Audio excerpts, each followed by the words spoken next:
नमस्कार दोस्तों, स्वागत है आपके अपने YouTube चैनल संघर्ष अध्ययन केंद्र पर। हम लोग तैयारी कर रहे थे आगामी परीक्षाओं की, जिसमें हम लोग पढ़ रहे थे बायोलॉजी। और बायोलॉजी में हम लोग देखे थे कि कोशिका क्या है। कोशिका के संबंध में हम लोग दो तीन तत्व देख लिए थे, दो तीन तत्व में ही बहुत सारी चीजों को देख लिए थे, जिसमें हम लोगों ने देखा था कोशिका, क्योंकि सजीव है तो इनका सबसे छोटा इकाई यही है। सजीव जो भी है तो क्या है, कोशिका से ही शुरुआत करते हैं। तो पहला हम लोग देख चुके थे कोशिका की खोज किसने किया। खोज किसने किया? तो खोज में देखा था हम लोगों ने 1665 ईस्वी में किसने किया था? रॉबर्ट हुक ने किया था। और रॉबर्ट हुक ने जो कोशिका खोजा था वो डेड सेल निकली थी। यानी कैसी सेल निकली थी? कोशिका की तो खोज की थी, लेकिन वो कोशिका संयुग से कैसे निकली? डेड सेल निकली। दूसरा हम लोग देखते हैं कोशिका के बारे में आज 1674 में। और 1674 में एक व्यक्ति और आते हैं, कौन? Antonio von Leeuwenhoek. पहला लेक्चर जो हम लोगों ने बायोलॉजी का स्टार्ट किया था उसमें थोड़ा सा आप लोग देख लीजिएगा, क्योंकि जो भी कोशिका के संबंध में प्रश्न बन सकते हैं हम लोग उधर उनको चर्चा कर ले। थोड़ा सा कोशिका को आगे बढ़ाना है आज। तो जैसे ही लेवेनहॉक की बात करते हैं 1674 में, एंटोनियो वॉन लेवेनहॉक ने, इन्होंने पहली बात तो ये खोजा मुंह के बैक्टीरिया। मुंह के बैक्टीरिया की खोज की। तो दांतों की खुरचन बोल सकते हैं। और इन्होंने तालाब के पानी में एक कोशिका खोजा। तालाब के पानी में एक कोशिका की खोज की। और जो कोशिका की खोज की वो क्या निकली? वो जीवित कोशिका निकली। जीवित कोशिका। यदि आपसे पूछ ले कि कोशिका की खोज किसने की, तो रॉबर्ट हुक ने। मृत कोशिका की खोज किसने की? तो रॉबर्ट हुक ने। और यदि आपसे बोल दे कि जीवित कोशिका की खोज किसने किया, तो एंटोनियो वॉन लीवेनहॉक ने किया। लीवेनहॉक ने और क्या किया? मुंह के बैक्टीरिया की खोज की। और यदि आपसे बोल दिया जाए कि एंटोनियो वॉन लीवेनहॉक की बात करें तो इन्हें क्या कहा जाता? सूक्ष्म जीव विज्ञान का जनक कहा जाता। विज्ञान का जनक, या बोल सकते हैं कि माइक्रोबायोलॉजी का जनक। माइक्रोबायोलॉजी का जनक।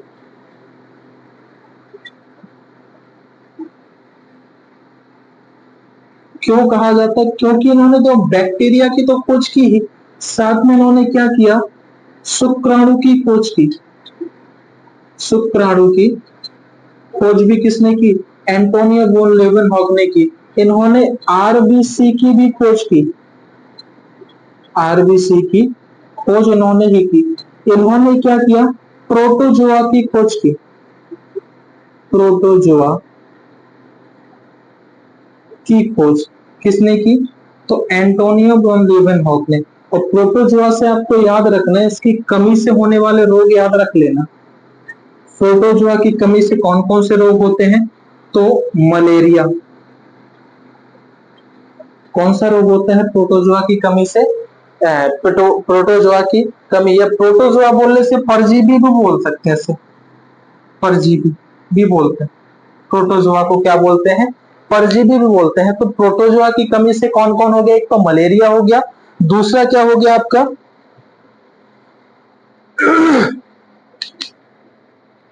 भी हो गया। और आपसे निंद्रा रोग भी पूछा जाता है। यानी प्रोटोजोआ की कमी से क्या हो गया? एक तो पेचिस हो गया। पहला तो मलेरिया हो गया, पेचिस हो गया। दूसरा पेचिस या दस्त लगना, दस्त होना। और आपसे बोल दे कि निंद्रा, जो नींद की बीमारी होती है, नींद की बीमारी, नींद की बीमारी,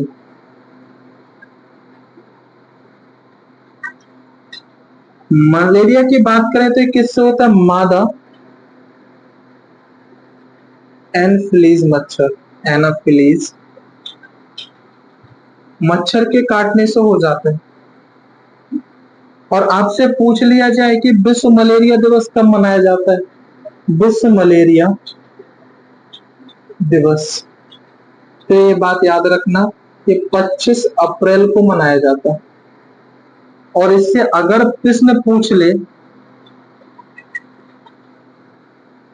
कि मलेरिया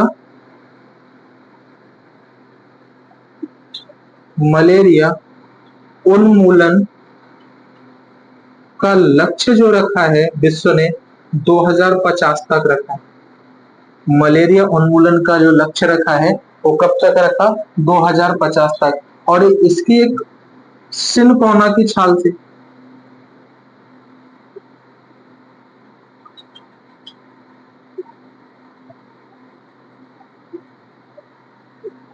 सिनकोना की छाल से क्या किया जाता है, इसकी दवाई का उपयोग किया जाता है, मेडिसिन बनाई जाती है। पेचिस, ये बात टी कॉलेरी बैक्टीरिया होता है, टी कॉलेरी बैक्टीरिया प्रभावित कर देता है। अच्छा, मलेरिया से प्रभावित कौन सा अंग होगा, मलेरिया अंग, जब मलेरिया हो जाएगा तो कौन सा अंग प्रभावित होगा, ये बात आपको बताना है। शरीर प्रभावित होता है इससे तो, और अगर शरीर नहीं होगा तो मलेरिया से आरबीसी प्रभावित हो जाती, ये प्रभावित होती है, सबसे ज्यादा आरबीसी प्रभावित होता है,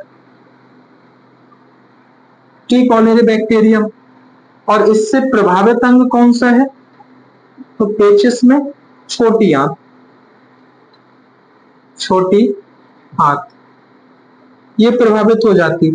और नींद की बात करें, और नींद की जो बीमारी होती है क्या, सीसी मक्खी के काटने से होता है, सीसी मक्खी के काटने से, ये बात याद रखना। इस कोशिका के संबंध में और भी जो जितने फैक्ट जोड़ सकते हैं हम लोग जोड़ सकते हैं, क्योंकि एक टॉपिक में बहुत सारी चीजें जोड़ सकते हैं। तो प्रोटोजोआ की कमी से जो जो रोग होते हैं, प्रोटोजोआ से जो जो रोग होते हैं वो हम लोग देख लिए, मलेरिया, पेचिस, नींद की बीमारी, ये बात याद रखना। और एंटोनियो वॉन ल्यूवेनहॉक ने एक चीज की और खोज की थी, वो किसकी, बैक्टीरिया की, बैक्टीरिया की, बैक्टीरिया की खोज किसने की, तो एंटोनियो वॉन ल्यूवेनहॉक ने की। क्या, जीवाणु की खोज, जीवाणु की खोज। और इन सब खोजों को एक पुस्तक में लिख दिया उन्होंने, एक बुक लिख दी, यानी उसमें जीवित कोशिका को भी बता दिया, उसमें जितने भी छोटे छोटे जिन्होंने सूक्ष्म जीवों का खोज किया उसे सब लिख दिया। इनकी पुस्तक है क्या, द सीक्रेट्स ऑफ नेचर।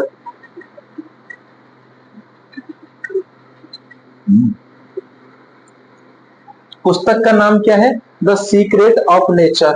आप याद रखना, हम लोग पढ़ तो रहे हैं कोर्स का, लेकिन जो प्रश्न जहां आ रहा है, जो शब्द जहां आ रहा है, उधर ही हम लोग उसको क्या करेंगे, परिभाषित करते चलेंगे।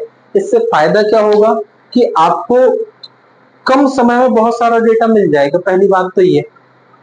और दूसरा, आपका टॉपिक तो कंप्लीट होगा, साथ में एक्स्ट्रा चीजें ऐड हो जाएंगी। ऐसा कोई दिक्कत तो नहीं आप लोगों को, ऐसा नहीं कि हम इधर पढ़ा रहे तो ये चीजें, भाई नहीं होना चाहिए मेरे ख्याल से। अगर कम समय में ज्यादा कंटेंट मिले तो दिक्कत नहीं होना चाहिए।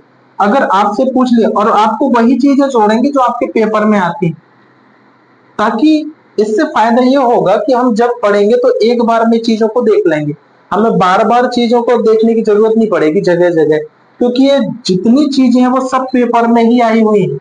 ऐसा नहीं है कि प्रोटोजोआ के रोग नहीं पूछे जाते हो, बैक्टीरिया से रोग नहीं पूछे जाते, बिल्कुल पूछे जाते हैं। पहला तो बैक्टीरिया की बात करें तो खोज किसने की है, एंटोनियो वॉन ल्यूवेनहॉक ने जीवाणु की खोज की, बैक्टीरिया की खोज की। अगर बात किया जाए बैक्टीरिया से प्रश्न क्या बनता है, इसका अध्ययन क्या कहलाता, बैक्टीरिया का अध्ययन कहलाता बैक्टीरियोलॉजी,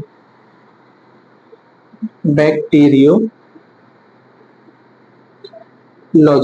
क्या कहलाता, बैक्टीरियोलॉजी कहलाता। और यदि आपसे बोल दे कि बैक्टीरिया की कोशिका भित्ति किसकी बनी होती है, इसमें कोशिका भित्ति पाई जाती है बैक्टीरिया में, ये क्या है, कोशिका भित्ति। तो इसमें क्या है, एमिनोम एमिनो अम्ल, और साथ में इसमें क्या मिला है, पेप्टिडो पेप्टिडो ग्लाइकेन। इन दो चीजों से मिलकर बनी होती है एमिनो अम्ल और पेप्टिडो ग्लाइकेन। और बैक्टीरिया की बात करें, इस बैक्टीरिया से आप लोगों ने एक बैक्टीरिया सुना होगा जो पृथ्वी पर पहले आया, नील हरित शैवाल। नील हरित शैवाल जिसे क्या कहते हैं, ब्लू ग्रीन एल्गी, या इसे ही कहते हैं साइनोबैक्टीरिया। क्या कहते हैं, साइनो बैक्टीरिया, इसे ही कहते हैं, क्या कहते हैं, साइनो बैक्टीरिया। और ये ऐसा बैक्टीरिया है नील हरित शैवाल या साइनो बैक्टीरिया, ऐसा है कि इसमें क्या होता है, प्रकाश संश्लेषण की क्रिया होती है। प्रकाश संश्लेषण की क्रिया, इसका मतलब है कि ये जो शैवाल दिख रहा है ना, नील हरित शैवाल, एक्चुअली शैवाल नहीं है, ये एक बैक्टीरिया का ही रूप है। शैवाल भले लगे नाम के पीछे, अगर नाम हो जाए तो फिर ऐसा तो है नहीं कि किसी व्यक्ति का नाम शेर सिंह हो तो वो शेर सिंह ही हो, ऐसा नहीं हो सकता। शैवाल भले लगा है तो पर शैवाल नहीं, एक प्रकार का क्या है, बैक्टीरिया है। और सबसे पहला बैक्टीरिया यही है जिसे क्या नाम दिया जाता है, ब्लू ग्रीन एल्गी, नील हरित शैवाल, जिसे कहते हैं साइनोबैक्टीरिया। और इसमें क्या होती है, खासियत यह है कि प्रकाश संश्लेषण की क्रिया होती है, और प्रकाश संश्लेषण की क्रिया होगी तो ये क्या करेगा, भोजन का निर्माण स्वयं करता। भोजन का निर्माण, ये क्या करता, भोजन निर्माण करता। क्या करेगा, भोजन निर्माण। ऐसा इसलिए कर रहा है कि प्रकाश संश्लेषण ऐसा इसलिए कर रहा है क्योंकि इसमें क्या है, हरित लवक है, हरित लवक पाया जा रहा है, यानी क्लोरोप्लास्ट है। और जिस किसी भी ऑर्गन्स में क्लोरोप्लास्ट हो जाएगी तो मेरी गारंटी यह है कि उसमें प्रकाश संश्लेषण की क्रिया होगी। हरित लवक जहां पाया जाएगा, क्लोरोप्लास्ट जहां होगा, तो वहां प्रकाश संश्लेषण की क्रिया अवश्य ही होगी। ये बात याद रखना। और आपसे यदि पूछ ले कि बैक्टीरिया से होने वाले रोग, तो पहला बैक्टीरिया से जो रोग होंगे वो कौन होंगे, पहला तो यही हो गया डिप्थीरिया।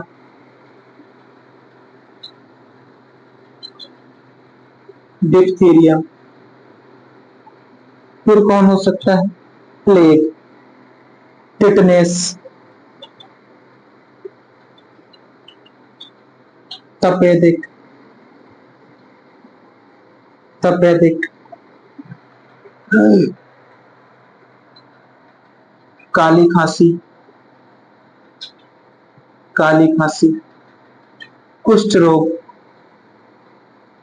कुष्ठ रोग, और हैजा। ये बात याद रखना, ये बैक्टीरिया से होते हैं। कौन कौन से रोग होते हैं, तो आपको काली खांसी, कुष्ठ रोग, हैजा, तपेदिक, टिटनेस, प्लेग, डिप्थीरिया, ये किससे होंगे, तो बैक्टीरिया से। तपेदिक को यक्षमा भी बोलते हैं। क्या बोलते हैं, यक्षमा, या इसे क्या बोलते हैं, ट्यूबरक्लोसिस, टीबी रोग भी बोलते हैं। इसे और क्या बोलते हैं, तपेदिक हो गया, यक्षमा हो गया, और क्या बोलते हैं इसको, और बताओ थोड़ा सा। तो इतने रोग बैक्टीरिया से होते हैं। तपेदिक की बात करें, तपेदिक, यक्ष्मा, टीबी, या इसे क्षय रोग भी बोलते हैं। क्या बोलते हैं, क्षय रोग। ये प्रश्न आपको बहुत अच्छे से याद रखना, क्योंकि ये बात आपका इधर ही नहीं पूछी जाती। पहला तो इससे टीबी क्षय रोग है, प्रभावित अंग भी पूछा जाता, प्रभावित अंग। एक दूसरा, ये दिवस कब मनाया जाता है, क्षय रोग दिवस। तो टीबी हो रही है, किसी व्यक्ति को यक्ष्मा हो रहा है, तपेदिक हो रहा है, क्षय रोग हो जा रहा है, तो इससे प्रभावित क्या हो जाएगा, इससे प्रभावित हो जाएगा आपका क्या, फेफड़े प्रभावित हो जाएंगे। इससे प्रभावित क्या हो जाएंगे, फेफड़े। इससे प्रभावित हो जाएंगे क्या, फेफड़े। और यदि बात करें तो ये कब मनाया जाता है, तो ये 24 मार्च को मनाया जाता है। कब मनाया जाता है, क्षय रोग दिवस कब मनाया जाता है, तो 24 मार्च को मनाया जाता है।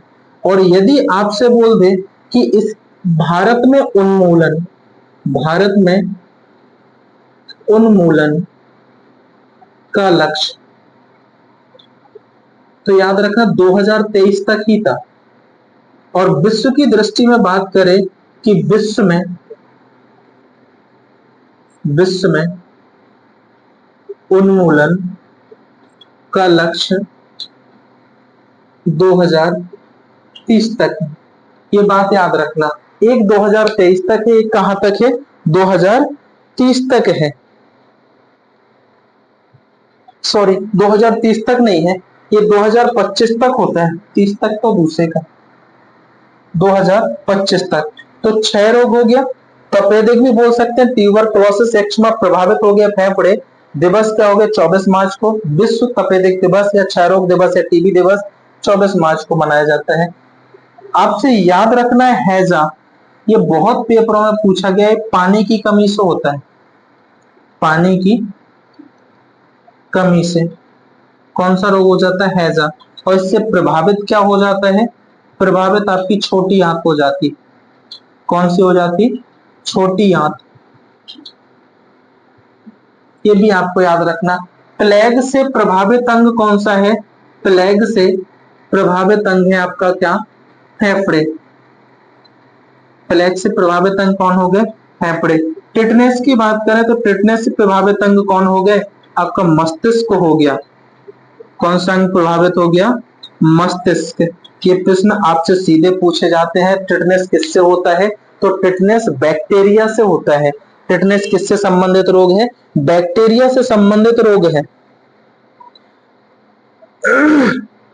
और यदि आपसे बात किया जाए टिटनेस का, भी आप लोगों ने सुना होगा कि इसका एक टीका बना था।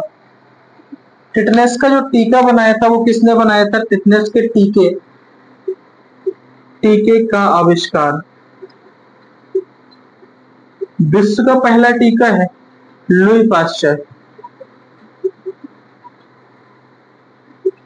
किसने निर्माण किया था, तो टीके का है, टिटनेस के टीके का आविष्कार किसने किया, तो लुई पाश्चर ने किया। ये प्रश्न आपके लगातार पेपरों में बने हुए हैं। तो प्रभावित अंग भी देख लीजिएगा कौन कौन से हो गए और किस से होते हैं, ये भी याद रखिएगा। ये थे आपका एक्स्ट्रा जो प्रश्न बन सकते थे, मैं इसमें जोड़ दिया हूं। आगे हम लोग बात करते हैं कोशिका की। तो कोशिका के संबंध में हम लोग को देखना है, हम लोग देखे थे कहा, 1674 में जीवित कोशिका की खोज की गई। और जिसमें किसने भाग लिया, तो एंटोनियो वॉन ल्यूवेनहॉक ने, और एक बुक में लिख दिया, द सीक्रेट ऑफ नेचर में लिख दिया। इसके बाद एक व्यक्ति आते हैं 1838 में। देखो जीवित कोशिका का पता चला अभी तक कि मृत कोशिका कैसी है, जीवित कोशिका कैसी है। 1838 में एक व्यक्ति है, वैज्ञानिक है, जिन्हें बोला जाता है स्लीडन। और स्लीडन की बात करें तो वनस्पति विज्ञानी, कौन से विज्ञानी है, वनस्पति। और इन्होंने 1838 में ये बात कही कि प्रत्येक पेड़ पौधे कोशिका से मिलकर बने, कोशिका से मिलकर बने, यानी जो मिलकर बने, यानी जो पेड़ पौधे हैं, पेड़ पौधों का निर्माण किससे हुआ है, तो कोशिका से मिलकर बना है। इनका साथ दिया, इन्होंने 1838 में ये बात बता दी कि हर जो पेड़ पौधे हैं, हर में क्या है, कोशिका है। एक व्यक्ति 1839 में आए, स्वान, और ये क्या हुए, वनस्पति नहीं, ये जंतु विज्ञानी हुए।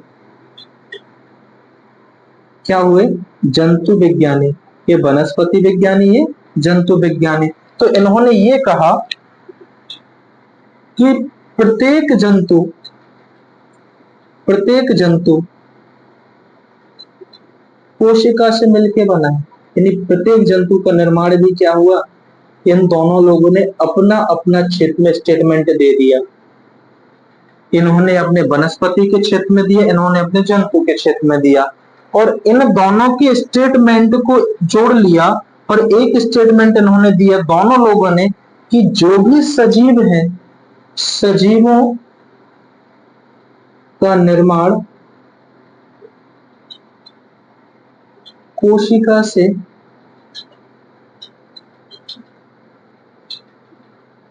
मिलकर हुआ, ये स्टेटमेंट दे दिया। और ये जो स्टेट इन्होंने कहा कि जो भी सजीव है उनमें क्या पाई जाती है, यानी सजीवों में क्या होती है, कोशिका पाई जाती है। सजीवों का निर्माण क्या हुआ, कोशिका से होती है। यानी इसको ऐसे लिखा कि प्रत्येक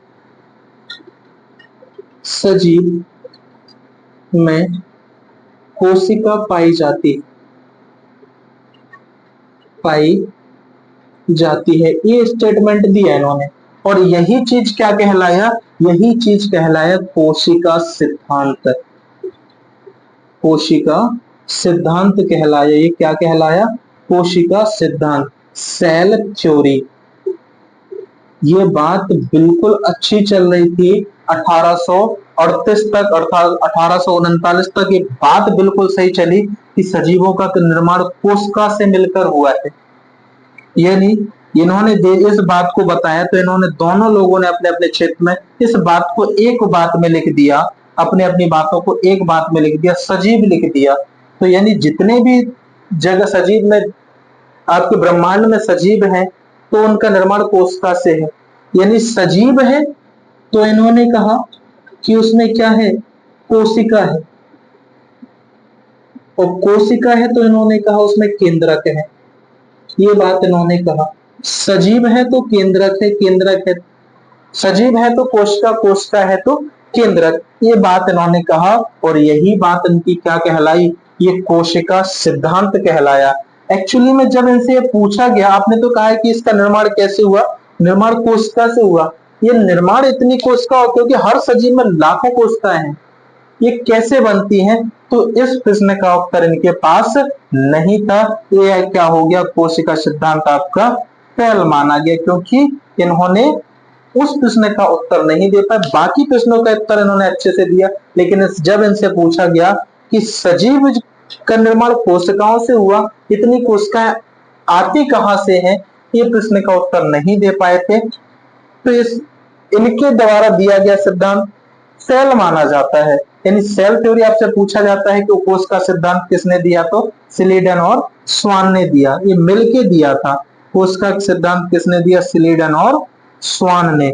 और सिलीडन और स्वान ने इन स्टेटमेंट को कहा लिख दिया, एक बुक में लिख दिया जिसका नाम था द सेल। अगर आपसे पूछ ले कि द सेल पुस्तक किसकी है, तो सिलीडन और स्वान की। इसके बाद एक व्यक्ति और आते हैं 1855 में, रोडोल्फ ब्रिचो। रोडोल्फ ब्रिचो आते हैं, इन्होंने ये कहा, रोडोल्फ ब्रिचो ने कहा कि प्रत्येक कोशिका, जो भी प्रत्येक जीव जंतु है, उनका निर्माण किससे हुआ, कोशिका से हुआ। तो कोशिका से हुआ तो एक होता कैसे है, जब कोशिकाएं विभाजित हो जाती हैं तो एक नई कोशिका का निर्माण हो जाता है। वो क्या करते हैं, एक ऑर्गन्स का निर्माण कर लेते हैं, एक जीव का निर्माण कर लेते हैं। तो 1855 में एक व्यक्ति आए,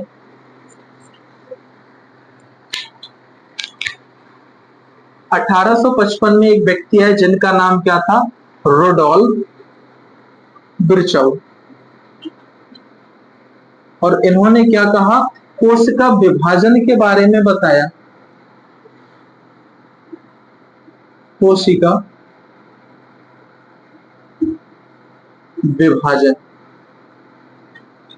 इन्होंने कहा कि जो भी सजीव हैं वो क्या हो रहे हैं, आपस में जो कोशिकाएं पाई जा रही हैं वो कोशिका क्या हो जाती हैं, टूट जाती हैं, उनसे मिलके क्या हो जाता है, नई कोशिका का निर्माण हो जाता है।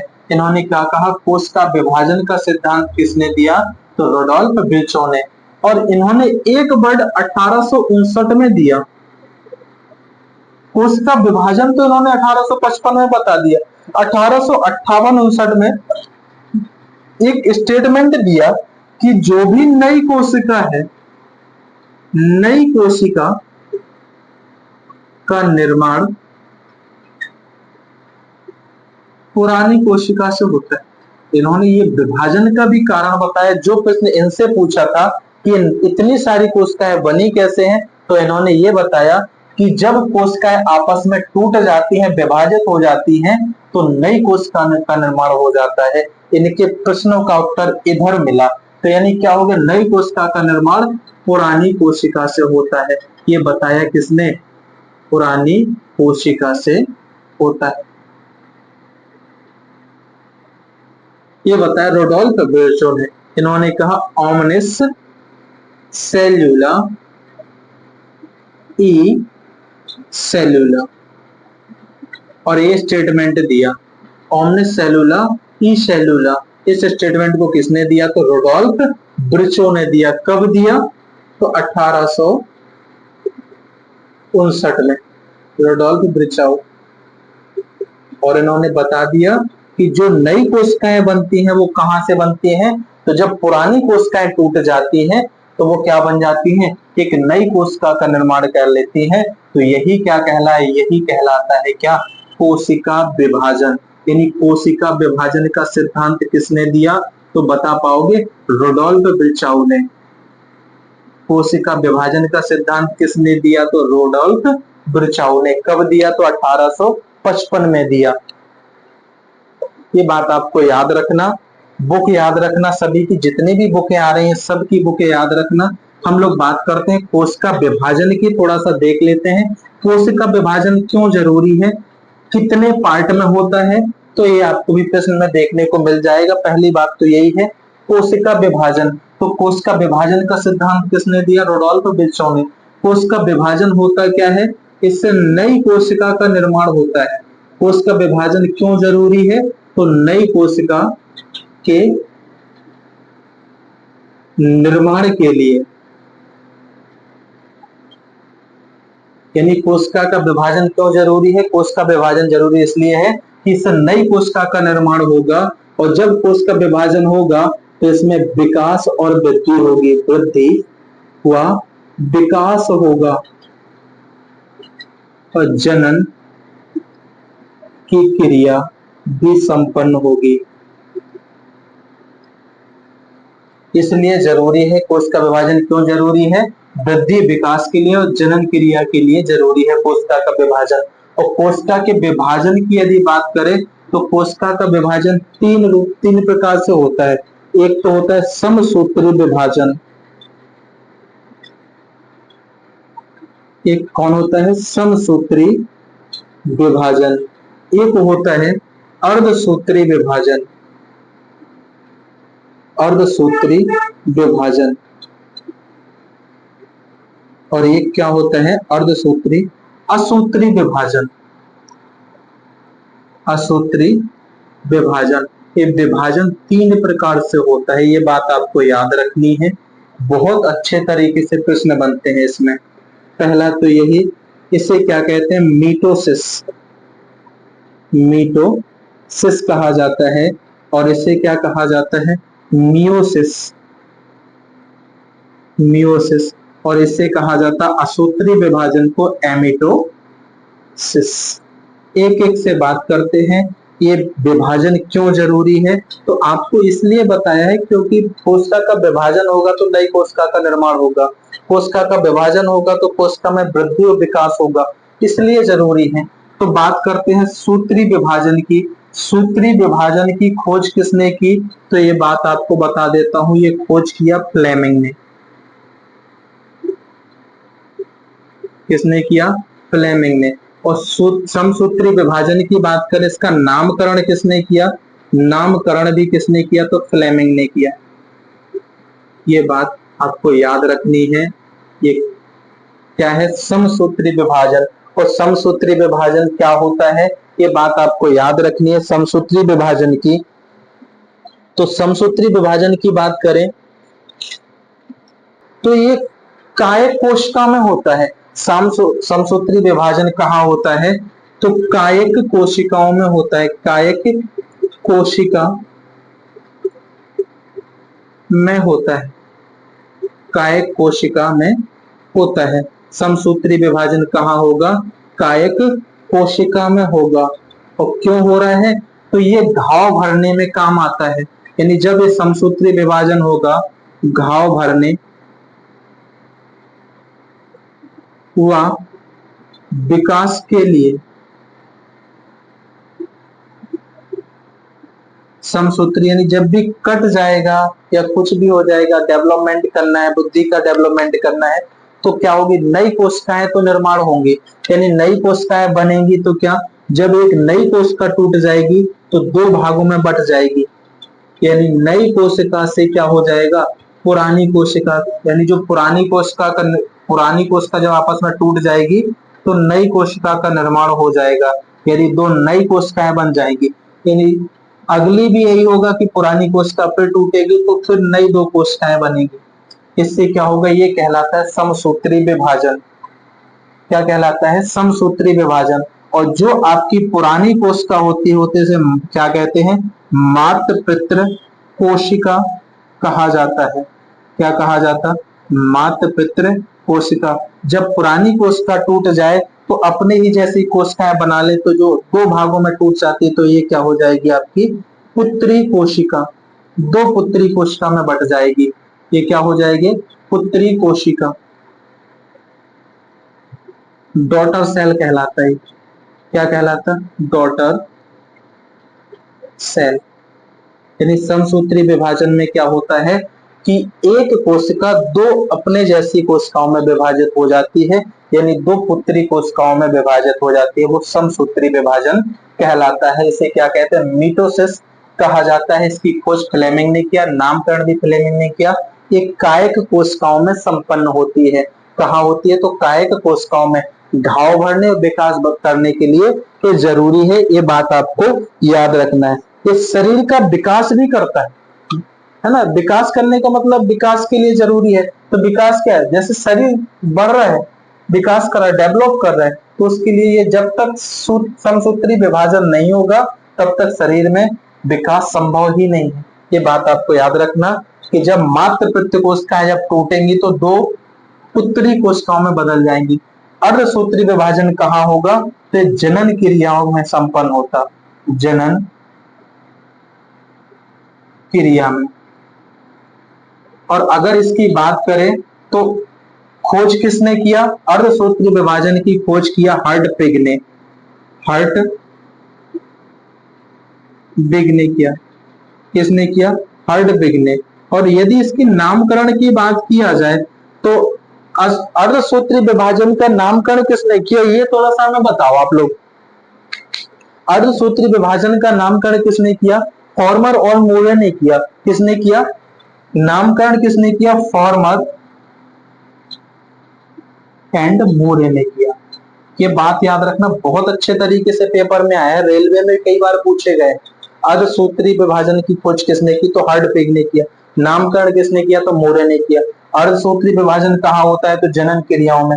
इसमें क्या होता है कि एक कोशिका जो होगी वो क्या होगी, अर्ध कोशिकाओं में विभाजित हो जाएगी। यानी एक कोशिका होगी वो क्या हो जाएगी, आधी आधी कोशिकाओं में बट जाएंगी। जैसे हमारे गुणसूत्र 46 हैं, इनकी कोशिकाएं 23 के उसमें बढ़ जाएंगी। आगे होगा तो ऐसे ही आगे बढ़ जाएंगी। तो यही क्या कहलाता है, अर्धसूत्री विभाजन कहलाता। इधर क्या थी, अपने की जैसी बना रही थी, इधर आधी आधी कोशिकाएं बना रहे।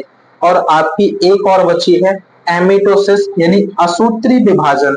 इसकी खोज किसने किया, ये बात आप बताओ। इसका नामकरण तो किसने किया था, नामकरण किया था फ्लेमिंग ने। नामकरण किसने किया, फ्लेमिंग ने किया। तो नामकरण किया फ्लेमिंग ने। और यदि खोज की बात करें तो असूत्री विभाजन की खोज किसने किया, तो रेमैक ने किया। किसने किया, रेमैक ने किया। और असूत्री विभाजन कहाँ होगा, असूत्री विभाजन आपका होता है प्रोकैरियोटिक कोशिकाओं में। कहाँ होता है, प्रोकैरियोटिक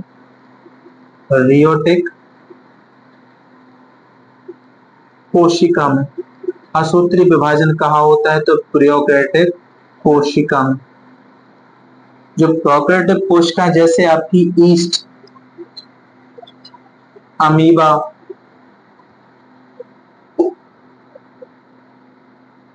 नील हरित शैवाल, नील हरित शैवाल, इनमें क्या होगा, इनमें असूत्री विभाजन होगा। और असूत्री विभाजन से ही क्या करेंगे, डेवलप करेंगे। तो आपको याद रखना कोश का विभाजन कितने तरीके से होगा। तो कोश का विभाजन 3 तरीके से होता है, समसूत्री विभाजन, अर्धसूत्री विभाजन, असूत्री विभाजन। समसूत्री विभाजन को मिटोसिस कहा जाता है, अर्धसूत्री विभाजन को मियोसिस कहा जाता है, असूत्री विभाजन को एमिटोसिस कहा जाता है। ये थे आपके कोश का विभाजन। हम लोग पढ़ते हैं आगे कोशिका के प्रकार। हम लोग देख लिए जीवित कोशिका की खोज किसने की, मृत कोशिका की किसने खोज की, पहले कोशिका की खोज, फिर मृत कोशिका की खोज, जीवित कोशिका की खोज, फिर दो व्यक्ति आए स्लीडन और स्वान जिन्होंने कोशिका सिद्धांत दिया। चौथे व्यक्ति आए आपके कौन, रोडोल्फ वेशो, जिन्होंने कोशिका विभाजन के बारे में बताया। तो कोशिका विभाजन 3 तरीके से हुआ, ये आप लोगों को याद रखना है। अगला हम लोग देखते हैं कोशिका के प्रकार। कोशिका कितने प्रकार की होती है, कोशिका 2 प्रकार की होती है। कोशिका कितने प्रकार की होगी, तो कोशिका 2 प्रकार की होगी। ये याद रखना कौन कौन सी होगी कोशिका के प्रकार, एक तो प्रोकैरियोटिक कोशिका, दूसरा यूकैरियोटिक कोशिका। हम लोग देखते हैं प्रोकैरियोटिक कोशिका मतलब क्या होता है, इसमें एक कोशिकीय होते हैं। जो यूकैरियोटिक होते हैं वो क्या होते हैं, बहुकोशिकीय होते हैं। बहुकोशिकीय मतलब पेड़ पौधे, जीव जंतु, है ना, हम लोग आएंगे। तो प्रोकैरियोटिक कोशिका में कौन कौन आते हैं, अमीबा, नीलहरित शैवाल, और यूकैरियोटिक कोशिका में कौन आएंगे, तो हम लोग आएंगे। यानी अगला टॉपिक हमारा क्या है, कोशिका के प्रकार। कोशिका के प्रकार। तो कोशिका 2 प्रकार की होती है, कौन कौन सी, एक तो यूकैरियोटिक कोशिका, यूके पहले प्रोकैरियोटिक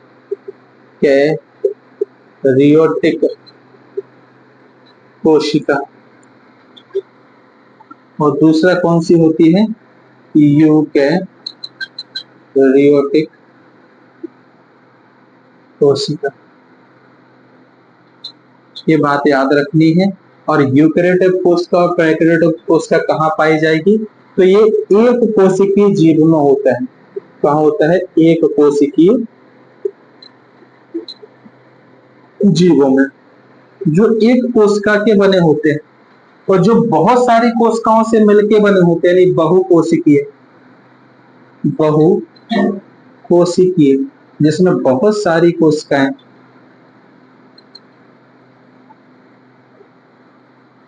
बहुत सारी कोशिकाएं होंगी, तो वो क्या होंगे, बहुकोशिकीय जीव होंगे। तो उन्हें क्या कहा जाएगा, यूकैरियोटिक कोशिका कहा जाएगा।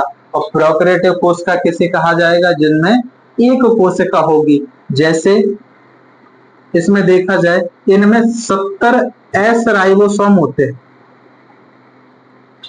प्रोकैरियोटिक कोशिका में क्या होते हैं, 70 एस राइबोसोम होते हैं। और इनमें कितने राइबोसोम होंगे, इसमें 80 एस राइबोसोम। राइबोसोम, अच्छा राइबोसोम की इकाई क्या है, ये राइबोसोम की इकाई लिखी है। एस का मतलब स्वेड वर्ग होता है। अगर आपसे पूछ लिया स्वेड वर्ग, ये राइबोसोम की इकाई है, याद रखना थोड़ा सा। स्वेड वर्ग, एड्स का मतलब क्या होता है, स्वेड वर्ग होता है। पेपर में पूछा गया, राजस्थान में पूछा गया था मेरे ख्याल से। एस का मतलब क्या होता है, स्वेड वर्ग होता है। और अगर एक कोश की जीव है, तो इसमें एग्जाम्पल के लिए देख लो आप,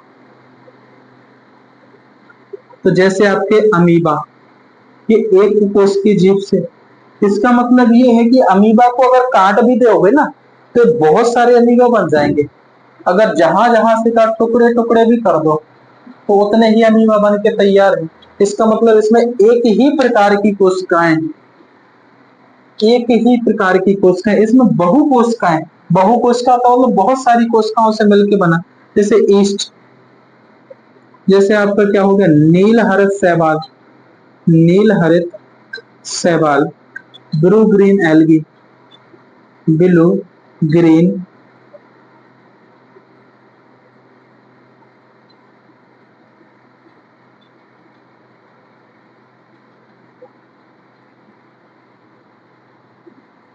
ब्लू ग्रीन एल्गी। ये बात याद रखना, ये कोशिकीय होते हैं। और इसमें क्या आ जाएंगे, इसके एग्जाम्पल देखो, इसमें पेड़ पौधे, बहुत सारी कोशिकाएं होंगी, एक कोशिका तो होगी नहीं, इसमें जीव जंतु भी आ जाएंगे। तो ये बात याद रखना, इसमें पेड़ पौधे जीव जंतु जिसमें क्या होंगे, बहुत सारी कोशिकाएं होंगी। अगर इसकी बात करें तो इसमें कोशिका भित्ति होगी, कोशिका भित्ति पाई जाती है। इनमें क्या होती है, कोशिका भित्ति, तो इनमें भी कोशिका भित्ति होती है, कोशिका भित्ति। इनमें जब कोशिका भित्ति है, इनमें केंद्रक की बात करें, जो आपके प्रोकैरियोटिक होते हैं, इनमें केंद्रक अविकसित होता है, अविकसित। और इनमें केंद्रक क्या होगा, इनमें केंद्रक विकसित होता है, केंद्रक विकसित होता है। केंद्रक कैसे होगा, तो विकसित होगा। अच्छा, इसमें आरबीसी होगा, इसमें माइटोकॉन्ड्रिया से बहुत अच्छा प्रश्न बनता है, माइटोकॉन्ड्रिया।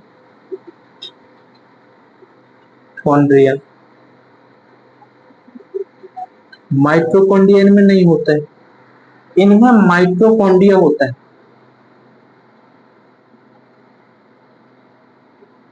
इनमें माइटोकॉन्ड्रिया होता है। अच्छा ये बताओ, जैसे इसमें माइटोकॉन्ड्रिया नहीं है, माइटोकॉन्ड्रिया का काम क्या है, इसका कार्य क्या है, ऊर्जा उत्पादित करना, है ना। ऊर्जा किस रूप में, एटीपी के रूप में। ये माइटोकॉन्ड्रिया क्या है, पावर हाउस कहलाता, कोशिका का शक्ति ग्रह कहलाता है। हम लोग आगे पढ़ेंगे, सब चीजों पर चर्चा करेंगे। माइटोकॉन्ड्रिया जब आपकी प्रोकैरियोटिक कोशिका में नहीं है, तो उनको ऊर्जा कहां से मिलेगी, इन्हें भी तो जरूरी है श्वसन की, क्योंकि ऐसे तो है नहीं कि जीव श्वसन नहीं करेंगे तो जिंदा रहेंगे, इन्हें भी श्वसन करने के लिए, जिंदा रहने के लिए श्वसन करना जरूरी है। तो श्वसन कहाँ करेंगे, इनकी जो कोशिका भित्ति होती है, इसमें मीसोजोम पाई जाती है, मीसोजोम। एक कोशिका भित्ति के अंदर एक दीवार टाइप की होती है मीसोजोम, जहां से क्या करते हैं, ऊर्जा उत्पादित करते हैं, यानी ऊर्जा मिलती है इन लोग को एटीपी के रूप में। कहां से, क्योंकि माइटोकॉन्ड्रिया है नहीं, तो ऊर्जा कहां से मिलेगी, इन्हें कोशिका भित्ति से ही ऊर्जा मिलेगी। ये बात आपको याद रखनी है। और यदि आपसे पूछ लिया जाए इसमें लवक पाया जाता, इसमें लवक भी नहीं होता, और इसमें लवक पाया जाता है प्लास्टिड। ये बात याद रखना। ये प्रश्न थे आपकी कोशिका के प्रकार से, इनमें अंतर भी पूछ लिया जाता है कभी कभी, और ये भी पूछ लिया जाता है कोशिका के प्रकार कितने हैं। कोशिका, प्रोकैरियोटिक कोशिका में कितने राइबोसोम होते हैं, यूकेरियोटिक कोशिका में कितने राइबोसोम होते हैं। एस का मतलब आप लोगों को पता होना चाहिए क्या है, स्वेड वर्ग ये राइबोसोम की इकाई है, और राइबोसोम का निर्माण कहां से होगा, तो प्रोटीन से होगा। ये बात याद रखना। हम लोग अभी तो हम लोग कोशिका के प्रकार पढ़े हैं, अगले लेक्चर में हम लोग कोशिका के अंग पढ़ेंगे। कोशिका के जब अंग पढ़ेंगे तो हम लोग देखेंगे माइटोकॉन्ड्रिया, केंद्रक, आरबीसी, लवक, या जो भी इसके ऑर्गन्स होते हैं, केंद्रक, केंद्रका या राइबोसोम, जितने भी इसके आते हैं, तो हम लोग कोशिका के अंगों का जितने भी अंग होंगे अगले लेक्चर में अध्ययन करेंगे। अभी सभी को धन्यवाद। और पहला काम आप लोग को ये करना है, हम लोग की मेहनत के बारे में बताना है। आप लोग को मेहनत कैसी लग रही है, कंटेंट कैसा लग रहा है, अच्छा लग रहा तो लाइक करें, शेयर करें, कमेंट करें। सभी को धन्यवाद। मिलते हैं अगली क्लास में।